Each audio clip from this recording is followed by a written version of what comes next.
Hello and welcome to another podcast. I'm Ross Martin, the host of UnfoundHelp Podcast. Today I'm actually joined by Michael Seaver. He is what I would describe as an author, coach, teacher, podcaster, speaker, and the descriptive words can go on essentially. However, the one thing that stood out for me the most, which is when I actually visited his website, and the first thing that anyone really sees on his website is a phrase which says, defining your life's purpose. So, Michael, welcome to the podcast. And I would like to ask you, what does that phrase mean to you? Thank you, Ross, for inviting me on the show. And purpose is really different for each, right? I believe that each of us has what I call an Earth School curriculum, right? We come to Earth to learn a specific set of things, and our purpose is kind of this underlying motivation. It's the underlying why. It's the underlying mission, if you will. It can be a lot of different things around core values, even. And so when you think about defining your purpose, it's coming back to the basics of understanding why are you on earth this time? What is it you're here to learn? What is it that you're doing in order to help uplift others around you, specifically the underserved? And that's why I like what it is that you're doing so much, Ross, because it's like, how do you help the unfound become found, right? There's really significant power in that. I think you and I have a little bit of a kindred spirit in that way. So again, thank you for inviting me onto your show. Well, thank you for joining me, actually. Yeah, I'll just touch up a little bit on what you were just saying about my brand slightly. I don't talk too much about it, but I have put it in one of my podcast episodes. The unfound to becoming found. It's, I like to help people. A lot of people may not have that, background knowledge of what they're doing in business or startups and that. So I do have, business management behind me and a background of business. So I like to help smaller businesses, you know, from what the statement is, from where they are unfound to help them become found, of whether it's themselves, where they need help themselves to find themselves, or to help their business become found. So that's my sort of concept. Essentially, it is really just to help the person, and that's the main goal, is to help motivate people, to help them grow in general. Now, another thing that I know, you see, I like how your website is structured. And I'll talk about your website is because, I work a lot on websites, and I do have a partner which is in the website development and software development industry. So I like how your website is really structured, and it highlights exactly what you do. And the next point under that is to unlock your most authentic self, which I know is something that you really try to focus on. So authenticity and your authentic self, what does it mean to become, authentic, or have an authentic self? Yeah, I think it's quite similar to what we just addressed with the idea of purpose. And authenticity to me is being able to be 100% in control of where you distribute time.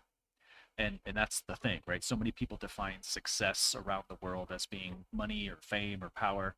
And I think that there's some value in those things as being a means to an end.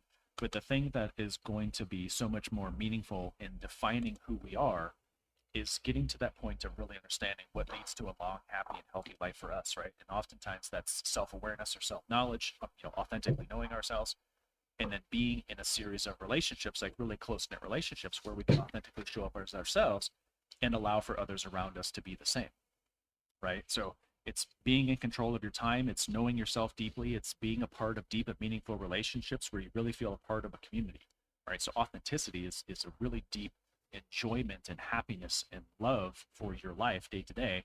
Because right now there's a lot of crazy things kind of happening in society. So if we can all come back to the basics in our center, we can uncover those very true things about who we are and live a very meaningful life. Now, I'd like to sort of reflect on when you maybe started to realize your, say, authentic self. I haven't asked you this, but say, what was your background of, work prior to what you're doing now, and when did you realize that you had to focus on your authentic self? It started when I was really young. I was raised in a small town in Michigan, in America, raised in this town within a family business of landscaping, wall maintenance, and snow plowing. So from age 12 until 24, I cut grass, shoveled dirt, plowed snow. And it was in those moments of being in that small town that I never really felt like I fit in. I kind of felt emotionally abandoned and kind of like a robot inside the family business. So I left Michigan in 2003 to move to the state of Arizona, and I got into the hospitality industry working inside of a hotel. And after about 4.5, 5 years of that, a lot of significant growth for myself. At age 28, I went through the process of getting an MBA from the Thunderbird School of Global Management. So at age 28 and 29, as I'm getting this degree, my life's purpose, me discovering myself authentically, was occurring there.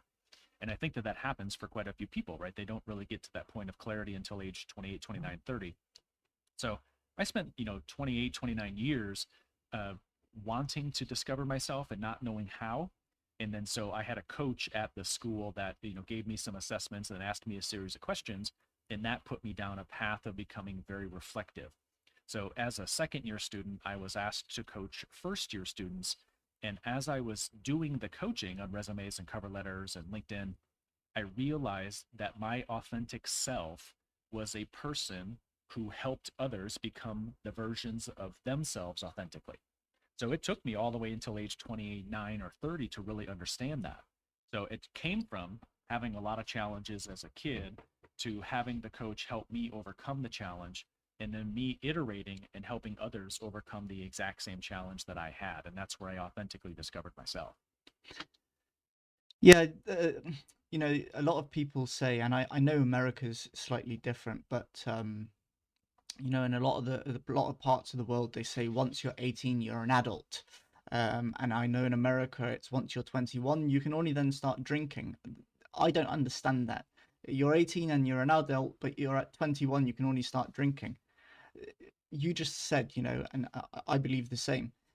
Only when you're sort of 28, 29, do you start understanding that you've had to go through the years of growing up and realizing through mistakes, whether it's through work, whether it's through experiences, of finding yourself or finding what you want to do in life, and then starting to get that job or career path on the right direction.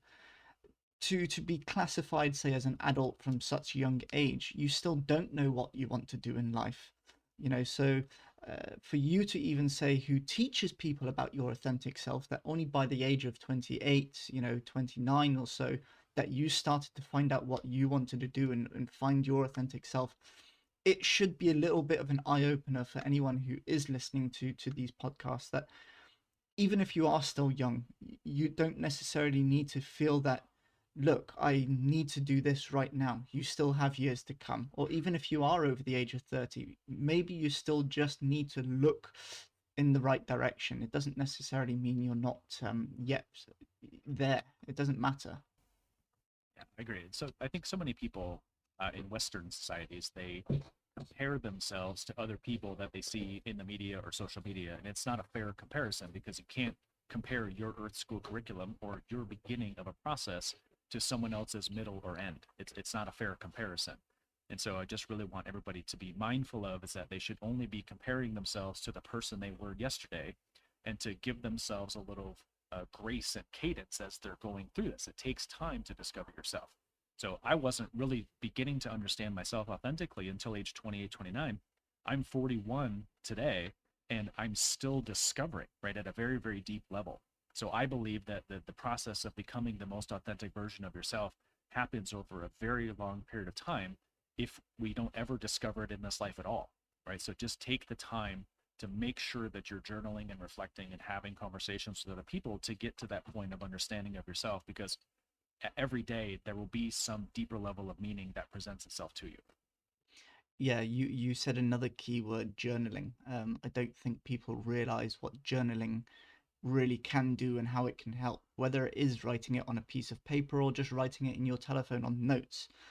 It helps you to reflect what you were thinking, whether it was a day ago, whether it was a few weeks ago. It helps you to reflect your thoughts and then go back and say, sorry, I was thinking that. Now I can better myself for the future to come.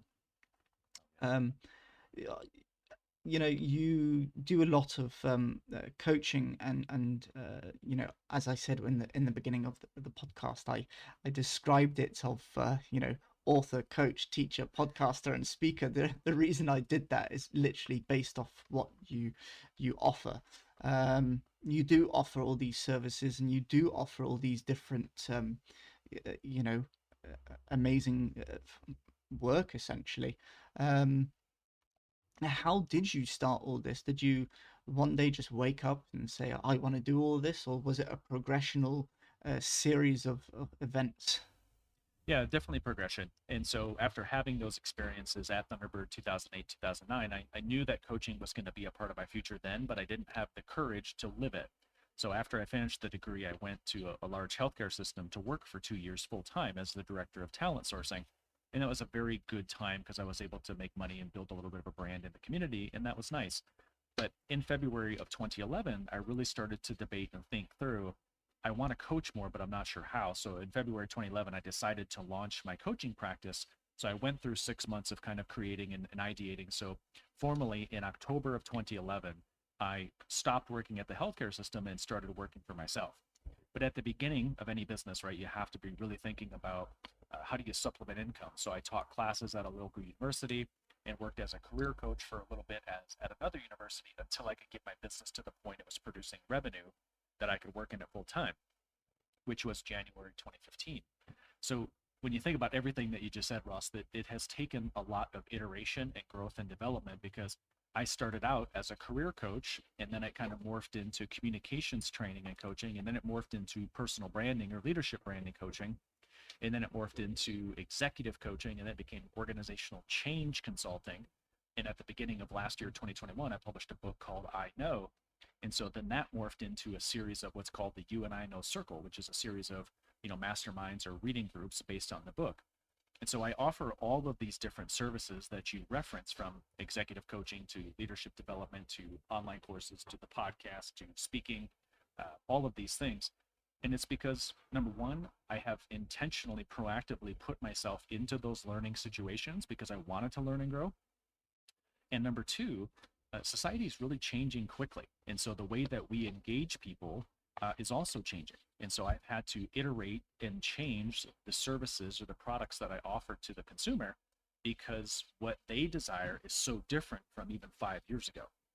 Right. So I think for everybody listening, it's like you have to go through and intentionally challenge yourself to learn different things. But then you also have to be listening very deeply to understand what it is that's happening in the marketplace to figure out how do you shift and adjust your service. So yes, coaching is still, expected of me, but the thing that has been growing a lot faster than I could have imagined is the You and I Know Circle. I wasn't expecting that to become as big as it has been. And so these are the things about life: is if you have that leadership brand, if you have that purpose, you have that mission, how something plays out in front of you, you can adjust and amend to it depending on what the circumstances are. But as long as you have that core why, anything is your oyster, right? You can do basically anything you want. Yeah, if you don't mind me asking, you have been mentioning about the You and I Circle. Do you mind sort of touching on that and what it is? And yeah. Yeah, I think it's an important thing that we're moving to a place in society where the world's information is effectively free, right? So for me to sell information, that's a little bit harder, but I think we're moving to a place, what is often referred to as the experience economy. And so what I started to realize after talking to many of my clients was that, yeah, some of them did desire one-to-one coaching, but some of them also desired group accountability, right? To be able to share ideas with people that are in their sphere of influence. And so the You and I Know Circle is basically a group of individuals who we talk every other Friday for about 2 hours about concepts that exist inside my book. And so these individuals, in between our meetings, they're having conversations with each other, they're holding one another accountable, they're taking new risks and new actions and being vulnerable in between the conversations.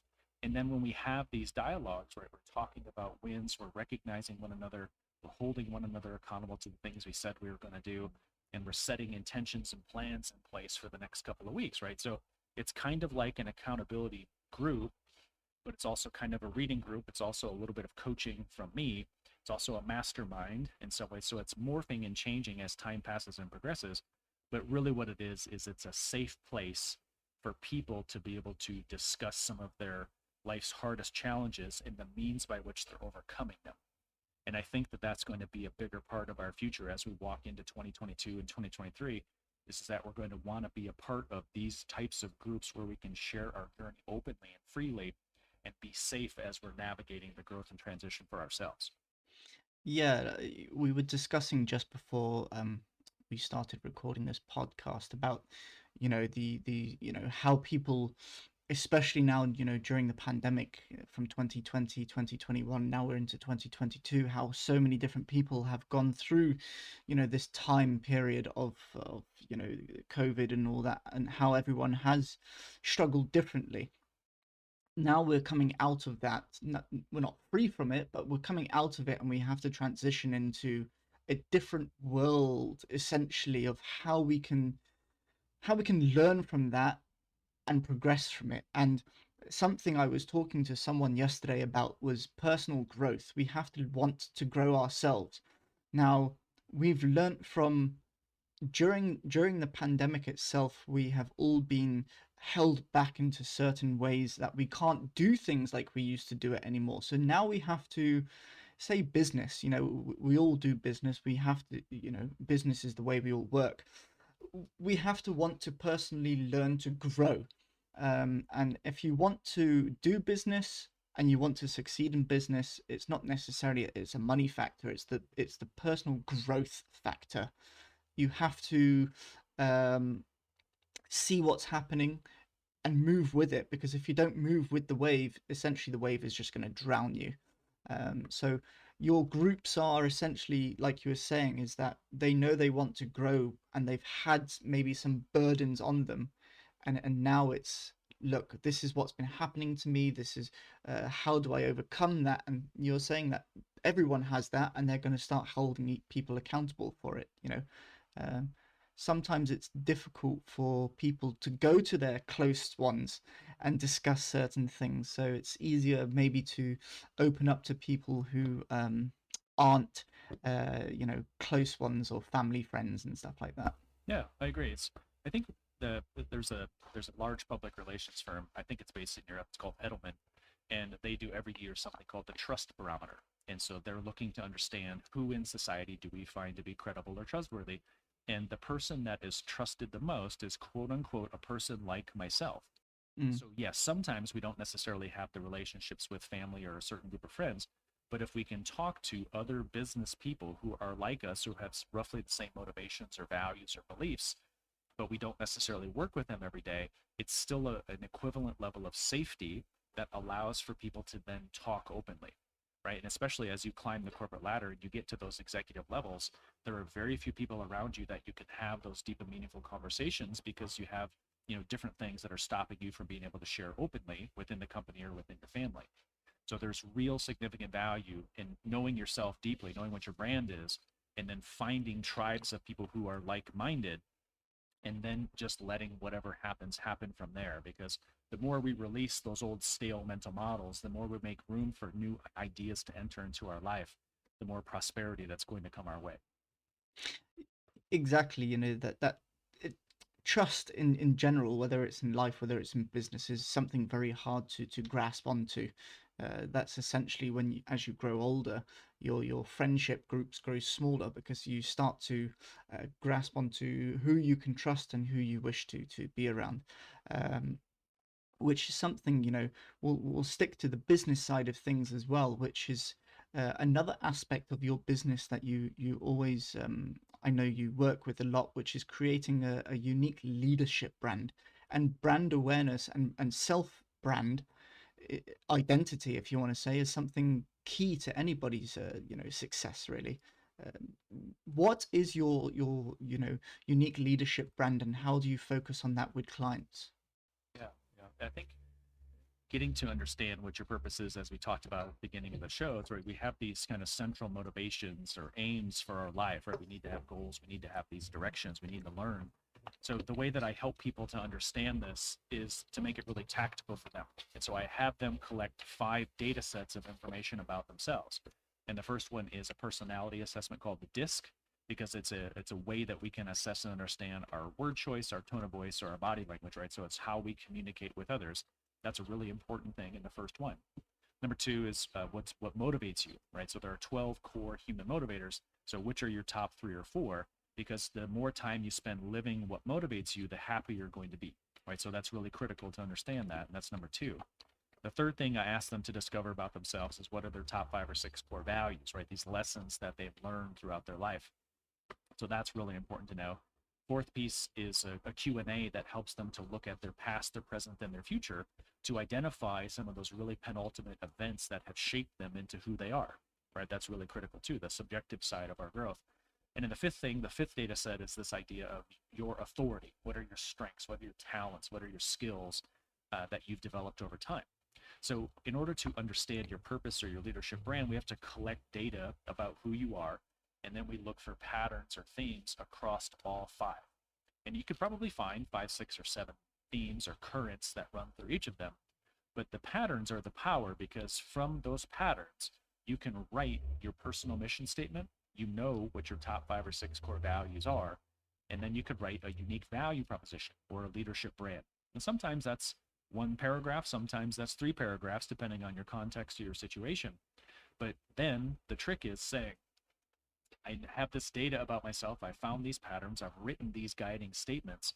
Now, how do I go live them? And that's really the kicker for a lot of people, is that they don't have the journal. They don't have the time for reflection. They don't have the right habits and routines that allow for them to start saying no to things in their life that are not aligned with their brand, and to start saying yes to the things that are. And so it's a difficult process to start to spend less time with certain friends or to possibly change your job. But it's the exact right thing to do to move into that place of happiness and joy where you're living your leadership brand every single day. Yeah, implementation is always one of the hardest things to do in a job role, in like you've just explained, in yourself, whether you have to give up certain things in life, stop hanging around with certain people, or stop doing certain things. It's one of the toughest decisions, but sometimes it needs to be done, you know? And it really does. And that's the thing, is that in my book, I know the first 2 chapters are intentionally designed to help people let go of the previous version of themselves, right? So how do you navigate loss of the previous version of yourself? How do you overcome fear? And how do you release the old stale emotions? Because you can't ever accept something new and beautiful into your life until you've let something go and made space for it, right? So it's, even though it's emotionally difficult, nobody else needs to know that you're going through or doing it, right? You just have to really do it for yourself to make space for some beautiful future to arrive. I see also that you provide online courses. Does what we were just speaking about with your, you say your 5 values or your 5 discs, or you, as you explained, do your online courses, do they provide, or can people reach out to the online courses and go through this with you? Yeah, so the online courses are designed that once a person gains access, they then take one of these personality assessments to be able to understand a little bit more. And so each of the respective 3 classes has a different assessment at the front side, depending on what they're trying to learn. So yes, you take a course, you take one of the online assessments, and then you go through roughly 2.5 hours of material that I've recorded and kind of curated for that particular topic. But there's also a download that exists inside of the class. And so you do an online assessment, you have 2.5 hours of video, plus you take the download and you make notes. So I always make myself available to anybody who buys one of the online courses to just give them clarity. So if we were to need to talk for 30 or 60 minutes about something inside one of the classes that you were still a little bit unsure about, I'm absolutely happy to talk to anybody about that, because I want them to get to that point of clarity so they can move to that next level of their own life. Not only just courses, do you do anything like one-on-one sessions with people, or do you work particularly just with companies? So I would say that most of my revenue in the last few years has come from organizations specifically. And it's been team training, there's been some executive coaching, there's been some strategy and cultural change. But yes, I still do provide one-to-one coaching. And so there is on my website on the homepage, that kind of blue section on the homepage where anybody can put in their name and email address and have a free 30-minute strategy discussion with me. And I have, different pricing packages that go all the way from $7 to buy a copy of the book online, all the way up to $12,000, right, for people who want a very long engagement. So there are lots of different price points in between for one-to-one coaching. So whether it's buying a copy of the book, or if it's an online course, or if it's talking to me for an hour, or if it's all the way up to 10 or 12 sessions, that's really the person's choice. And I'm happy to show up for them in that way. But I really want it to be customized and tailored to the person, because everybody grows and develops in their own time, in their own way. And so that's why I offer such a range of possibility, because everybody's going to go through their own transformation differently. Yeah, you know, everyone has different journeys in life. Everyone goes through different things. Everyone has different upbringings. So it's nice to hear that you're still sticking to essentially that authenticity side of things, that even if, regardless if they go from a book or to your $12,000 package, you still want to try and keep some authentic side to it and try and tailor something to them, regardless of what they buy from your website, essentially. Um, that's great. Um, you're, you know, you have here a transform my organization's culture, um, which is finding inclusion in diversity. Is that something you have been touching upon, or what is that particularly about with that? Yeah, so really when I go into an organization to provide any type of, transformation, it really does look at a number of things. We have to take a good look at what are the current core values or the mission that guide the organization. What are the current compensation models and structures that help to support the goals or the mission or the vision of the business? What are the meeting structures? How often are those communication channels really open and aligned inside of the organization? And so once we've gotten to some level of baseline clarity about a few of those topics, then my work is to create basically a series of coaches inside the business. And so that can be supervisors or managers or directors, whatever level it is that you want me to help with. But really what it is that the more that we can teach coaching skills to the supervisors and the leaders inside your business, the more that the organization is going to open up.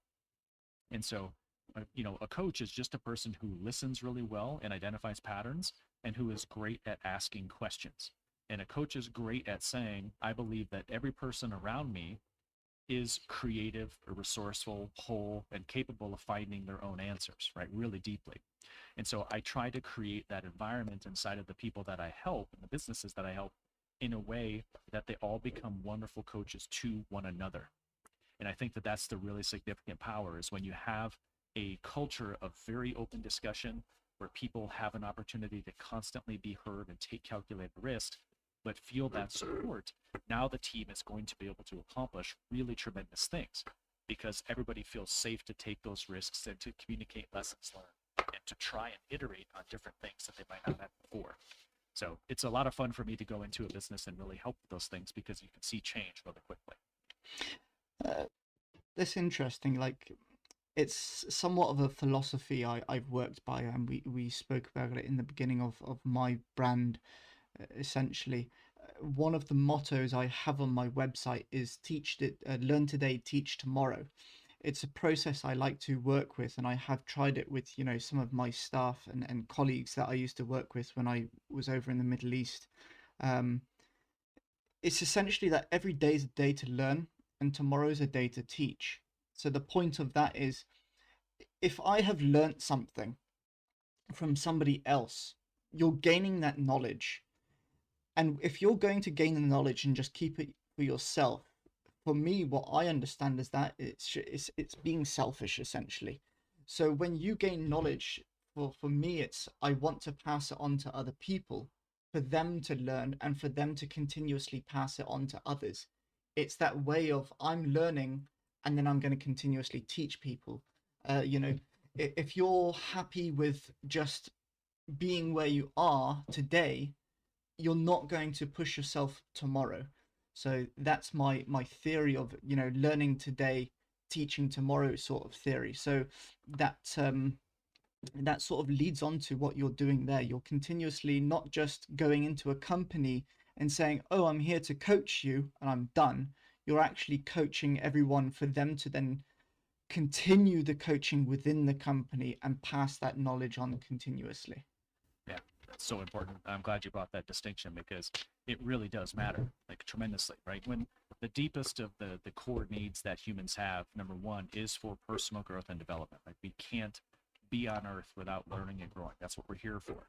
But the second kind of self-actualized need that we have is the contribution to the growth and development of others.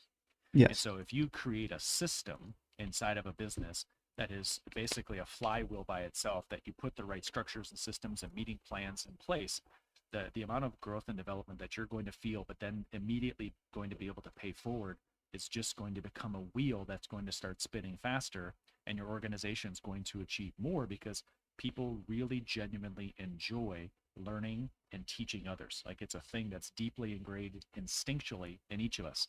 So the putting those systems and structures in place taps into a deep thing inside of every single person on your team that is going to help the entire business thrive.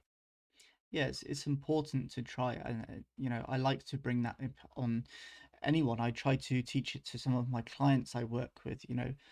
Even if it's not that they have any staff or colleagues now, it's for later on when they do grow their business. Try and keep it in your mind that you have to constantly want to learn, and you have to pass that knowledge on to your staff, your colleagues later at some point in time. And the reason I do it is because they have to understand that at some point, maybe you're sick, maybe you're in a meeting, maybe you're going on a business trip somewhere. They have to know how to run your job or your company, whatever it is, whilst you're away, whilst another colleague is away. They have to understand that fundamental information.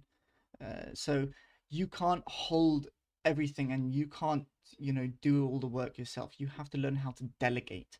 You have to learn how to work as a team, essentially, and that's the whole point. Teamwork.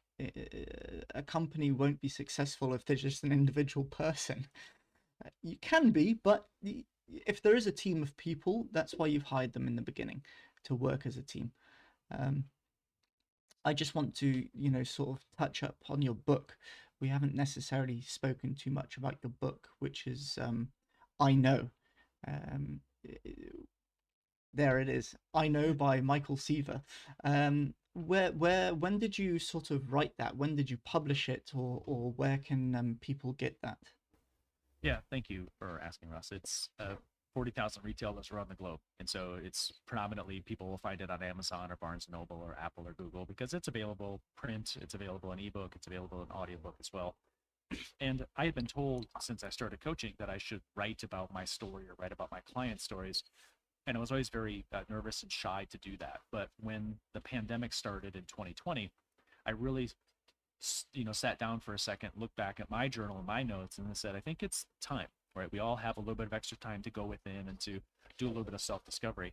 So I hired a writing coach in the summer of 2020. We partnered for about 6 months, and it was a very therapeutic process for me to be able to get all of these ideas out into one place that can help anybody who desires. So the way that we designed the book is, again, to be in those three sections. I already described the first section, but really what it is that in the first section, we're ending and letting go of our old self. In the second section is an emotional neutral zone. We're trying to define our leadership brand. We're trying to build our emotional intelligence, and we're creating this new identity by which we're going to show up in the world. And then the third three chapters are really about these new beginnings that we're going to launch into. How do you market this new identity? What's the organizational culture you're going to design as a result? And then how do you become a coach to coaches? So what I want people that are feeling at all disengaged or unhappy or maybe unappreciated, maybe you're not living up to your potential, you feel, maybe you just don't have the work-life balance that you desire, this book will teach you that all of the answers to life's really difficult questions are already inside you, right? And it teaches you how to tap into those things about yourself that you wouldn't have, because humans are far more similar than we are dissimilar, right? The media kind of pits one group against the next, but we're really, really similar. So once you start the text and you work through the chapters and the stories and the research and the processes, by the end, you're going to know your authentic self, right? You're going to know what your personal version of happiness or joy. You're going to know more about your communication style, your motivators, your strengths, your core values. And what it does is it's designed to give you clarity, because you'll know what to say yes or no to. You'll know who to surround yourself by. So I really designed it to tell my story, to share some research, to give some processes, but to also give other client examples and stories to really tap into that part of the brain that really likes to see how transformation happens. And so it's a short read, right? I think it's only 54, 55,000 words, and you can get through the audiobook pretty quick. But I really encourage everybody that as you're doing that, to, like Ross talked about earlier, take out the journal and just like really reflect on your life really powerfully and really meaningfully to identify those patterns that have occurred. Because once you can identify those, you can identify your clarity and your strengths far simpler. And then you'll know exactly what to cut out of your life and not spend time on. So it's a really, really empowering book in that way. Thank you very much for that. Absolute pleasure. No, it sounds interesting. Like I said, I would like people to get the book, like we described. It's called I Know, as Michael said. It's available on, it's available on Apple. It's available on Amazon. It's available on, ebook, Audible, and other platforms. So, Michael, I'd like to say thank you very much for joining me today. It's been an absolute pleasure speaking to you. Yeah, you too, Ross. Thank you so much. And if anybody else, wants to learn more, what Ross has been referencing is michaelsseaver.com. My middle name is Scott, so that's why there's two S's there in the center. So thanks, Ross, for being able to give me just a little bit of opportunity to share with your audience kind of my journey. But I like, again, that you and I have so much in common, is that I'm trying to uplift the underserved. You're trying to help the unfound. We really just want to give people that voice. We really want to help them be found, right? So thank you for doing the work you're doing too. Thank you very much for that. That's very kind of you. Yeah, we are sort of somewhat on similar wavelengths, essentially, of what we're trying to do in the bigger spectrum of the world. Like again, I'd like to say thank you very much for you being on here. I'd like to say thank you everyone who has been listening, who does follow the podcasts, and I'd like to say thank you very much for being with us. Have a good day, have a good week, and have a good weekend. This is another episode of UnfoundHelp Podcast. Goodbye.